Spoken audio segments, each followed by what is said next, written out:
सूर्याय नमः ॐ मित्राय नमः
चलें तो शायद कभी न थकने वाले सूर्य के सहस्र नाम सुनते सुनते आप थक जाएंगे।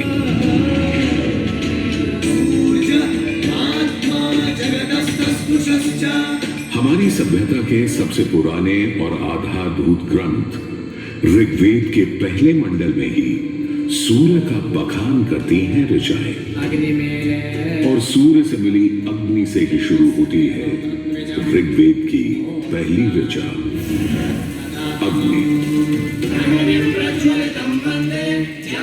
जो सूर्य के प्रकाश और ऊष्मा में थी।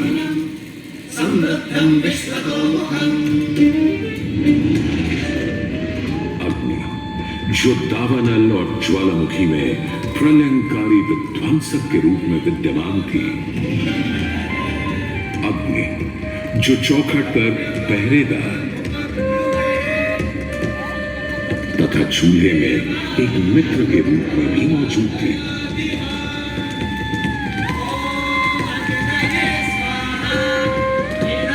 तभी तो भारत ही नहीं, पुरातन मिस्र में रा, दक्षिण अमेरिका में इंती, अफ्रीका में लीजा, फारस में अगी, चीन में झुराम, जापान में कागुत्सूची और कोजन, तुर्की में अलाज, यूनान में हेफेस्टोस हेलिकोस और रोमनों में वाल्कैन और फीबस जैसे पौराणिक अग्नि स्वरूप देवों की कल्पना विद्यमान है।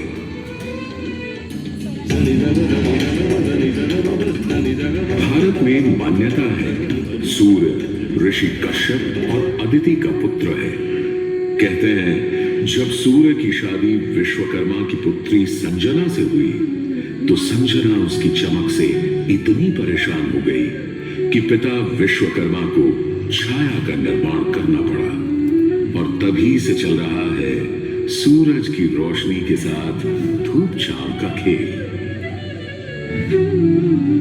उन्होंने सूर्य के कुछ टुकड़े काटकर उसी से गढ़ दिए थे भगवान विष्णु का चक्र, शिव का त्रिशूल, कुबेर की गदा और कार्तिकेय का भाला।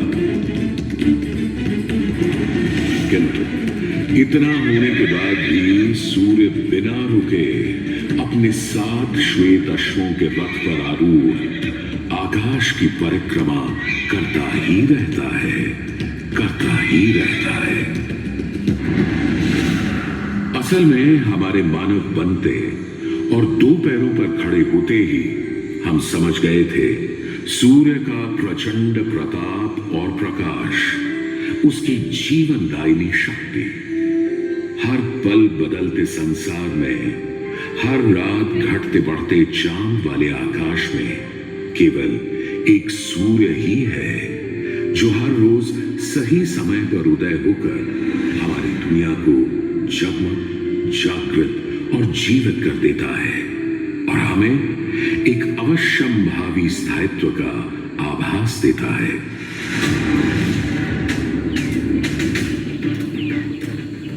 सूर्य से ही तो हमारी फसलें, फल, पक हमें भोजन देते हैं। सूर्य से ही तो हमें बादल और बारिश मिलती है और सर्दियों में सूर्य जरा रूठा तो जीना दूभर हो जाता है।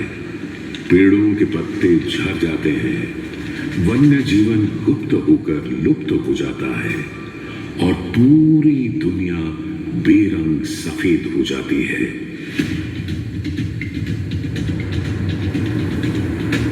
सूर्य ही तो सारे संसार को ऊष्मा, ऊर्जा और ओज से ओतप्रोत करता है। इसीलिए तो ऋग्वेद में कहा है, कांतिमय ईश जनों का मुख प्रकट हुआ है सूर्योदय के साथ। हे ईश्वर, इस आदित्य के उदय के साथ हमें अंधकार, दुर्भाग्य और पाप दोषों से भी बंधन मुक्त कर देना आज।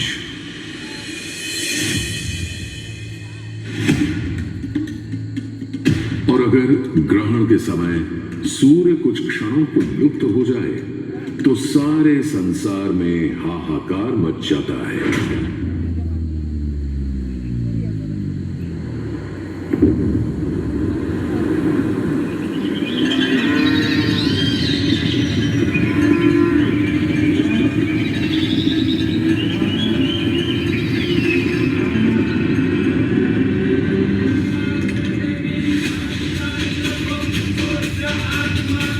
यह सूर्य के अनंत गुणों का प्रभाव ही तो है कि सारे संसार में आदिकाल से सूर्य की अर्चना, आराधना और सूर्य मंदिरों का निर्माण होता रहा है।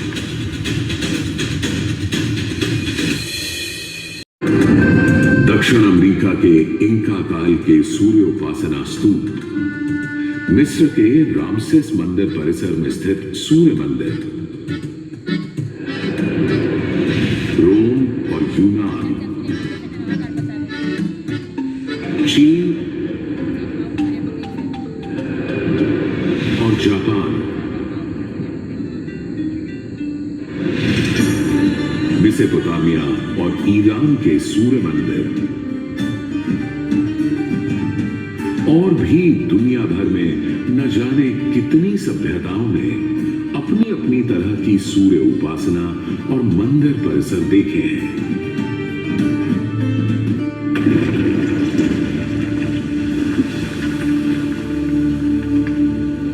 उत्तर में कश्मीर में बना मार्तंड मंदिर, जहां भारत भर के मंदिर परिसरों में सबसे विशाल है,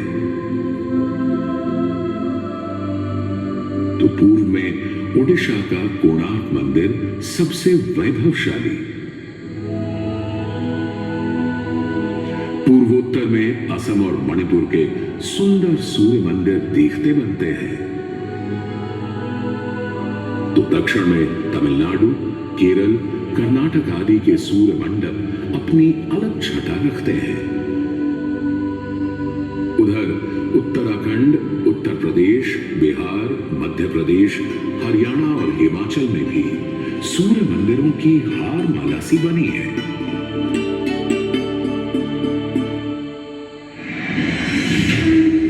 किंतु यदि मैं कहूं कि देश के पश्चिम में अपने गर्वी गुजरात में, अपने इस मोढेरा में सदियों से स्थित आपके सामने खड़ा यह सूर्य मंदिर संसार का सबसे विलक्षण, विचित्र, वैविध्यपूर्ण, सुंदर, सुरूप, सुघड़ और सुघर मंदिर है, यह अतिशयोक्ति नहीं होगी।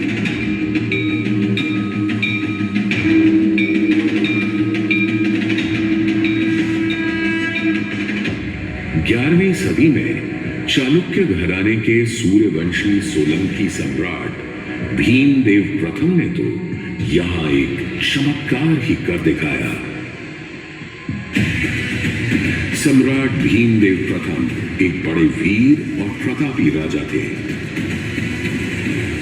एक तरफ उन्होंने सोमनाथ का मंदिर तोड़ने वाले महमूद गजनवी से टक्कर ली और उसके तोड़े सोमनाथ को दोबारा से खड़ा किया, तो वहीं पूरे गुजरात में तमाम नए किले, मंदिर, तालाब और वाव बनवाए। उनके अद्भुत शिल्प प्रेम के आज तक साक्षी हैं सिद्धपुर का रुद्र महालय, पाटन का सहस्त्रलिंग तालाब, आबू और देलवाड़ा के मंदिर। वहीं उनकी प्रिय पत्नी रानी उदयमती ने बनवाई थी रानी की वाव।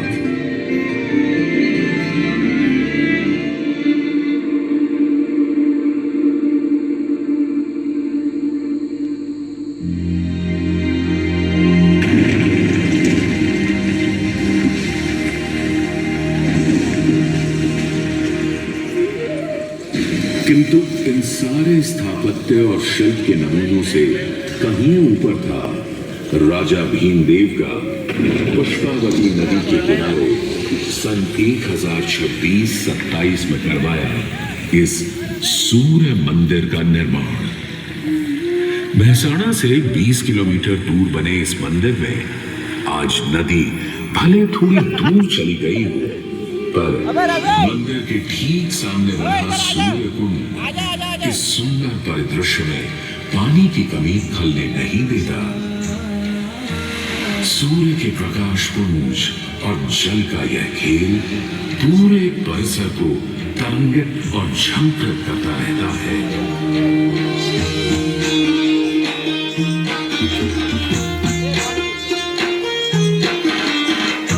यार पानी इधर आ गया। विशाल कुंड में 108 छोटे बड़े मंदिर और उनमें रखी विविध देवी देवताओं की मूर्तियां इस मंदिर को एक अलग खास चरित्र दे देते हैं।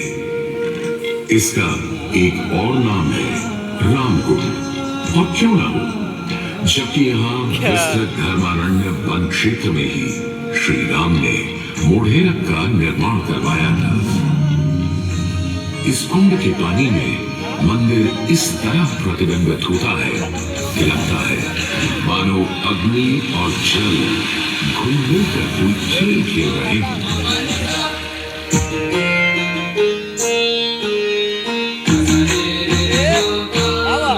तरफ से सीढ़ियां चढ़ते ही एक सुंदर तोरण आपका स्वागत करता है।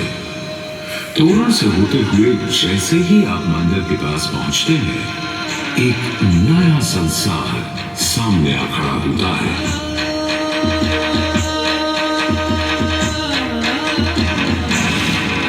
मंदिर के सभा मंडप के सोपान पर बने 12 खंभे साल के 12 मास दिखाते हैं, तो 12 आदित्य और 12 गौरी भी यहाँ पत्थर पर उकेरी गई है। सूर्य देव को समर्पित इस मंदिर में शिव, विष्णु और ब्रह्मा भी विद्यमान है, और इस मंडप के हर कोने में खड़े हैं 10 लोकपाल, यानी इंद्र, वायु, अग्नि और कुबेर जैसे देव। आज भी हजारों तीर्थयात्री यहाँ उत्तरार्ध महोत्सव मनाने और सूर्य को प्रणाम करने आते हैं।